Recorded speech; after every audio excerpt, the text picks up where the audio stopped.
রমজান মাসে দেখা যায় আমরা অনেক সুদের লেনদেনের সাথে সম্পৃক্ত থাকি।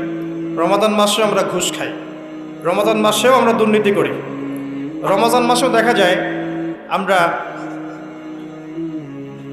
এই যে অশ্লীল মুভিসগুলো, টিভি, তারপরে এই যে থিয়েটার, আপনার ফ্যাশন শো, আপনার পর্নোগ্রাফি, সিরিয়াল, এগুলো অনেকে দেখি। রমজান মাসেও আমরা এই কাজগুলো করি।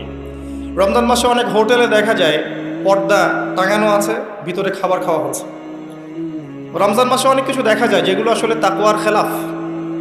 রমজান মাসে রোজা রেখে যদি মানুষ এগুলো করে, পাশাপাশি হিংসা করে, গীবত করে, মিথ্যা কথা বলে, অশ্লীল কথা বলে, ঝগড়া করে, মারামারি করে, ইত্যাদি ইত্যাদি, তাহলে কি সম তাকওয়া নিয়ে আসবে?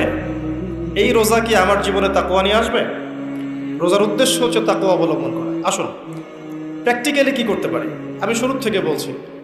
প্রথমত, রমজান মাস আসার আগে আমাদেরকে একটা হাদিস মাথায় রাখতে হবে। একটা হাদিস, মাত্র একটার কথা বলছি।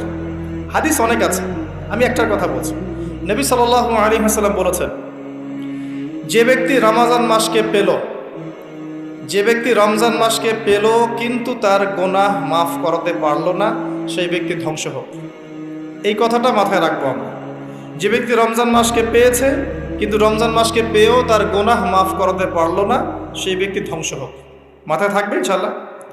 আরেকটা হাদিস, আল্লাহ রাব্বুল আলামিন তার রাসূলকে বলছেন আমাদেরকে জানিয়ে দেওয়ার জন্য, যে ব্যক্তি রমজান মাসে ঈমানের সাথে সওয়াবের আশায় সবগুলো সওম রাখবে, সবগুলো রোজা রাখবে, আল্লাহ পাক তার বিগত জীবনের সমস্ত পাপ মাফ করবে।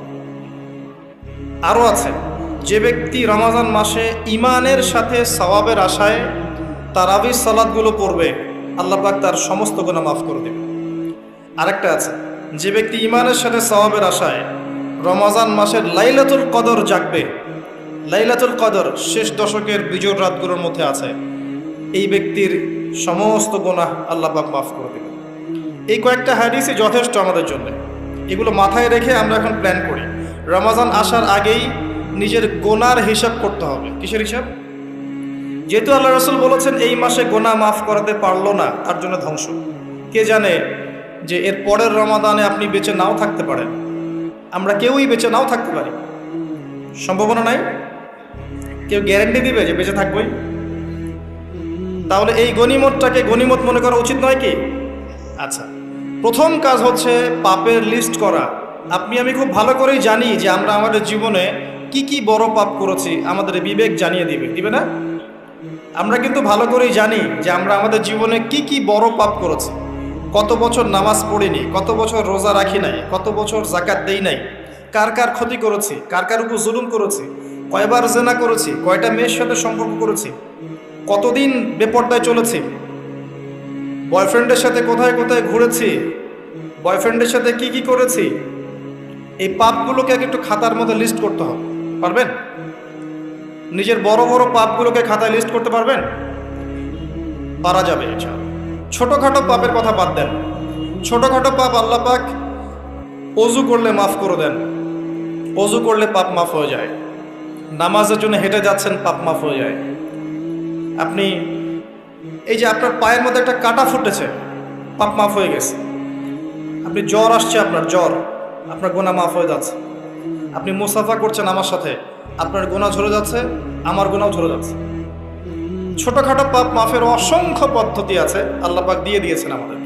কিন্তু কবিরা গুনাহ, বড় বড় কবিরা গুনাহ খাঁটি তওবা করা ছাড়া মাফ হবে না। আমি কি বোঝাতে পারছি? কবিরা গুনাহ খাঁটি তওবা না করলে মাফ হবে না। এই রমজানে আমাদের কবিরা গুনার লিস্ট আমাদেরকে করতে হবে, নিজের আমলনামার লিস্ট নিজেকে করতে হবে। এবং রমজানে রোজা রেখে সওমরত অবস্থায় আল্লাহকে বলতে হবে, আল্লাহ আমি অমুক পাপ করেছিলাম, আমাকে মাফ করে দাও। আল্লাহ আমি অমুক পাপ করেছি, আমাকে মাফ করে দাও। আল্লাহ আমি অমুক পাপ করেছি, আমাকে মাফ করে দাও।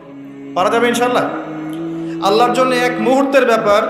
আল্লাহ পাক আপনার সমস্ত পাপকে নেকি দিয়ে পরিবর্তন করে দিবেন ইনশাআল্লাহ, যদি মুখলেসভাবে আপনি তওবা করতে পারেন। রমজানে আমরা তওবা করব যে আল্লাহ পাক আমি দুনিয়াতে যত পাপ করেছি, জানা অজানা, ছোট বড়, প্রকাশ্য গোপন, যত পাপ করেছি, যা আমি জানি, যা আমি জানি না, যা তুমি আমার চেয়ে ভালো জানো, আল্লাহ মাফ করো। পারা যাবে ইনশাআল্লাহ। খালি বলতে হবে আস্তাগফিরুল্লাহাল্লাযী লা ইলাহা ইল্লা হুয়াল হাইয়ুল কাইয়্যুম ওয়া আতুবু ইলাইহি। এটা পড়বেন।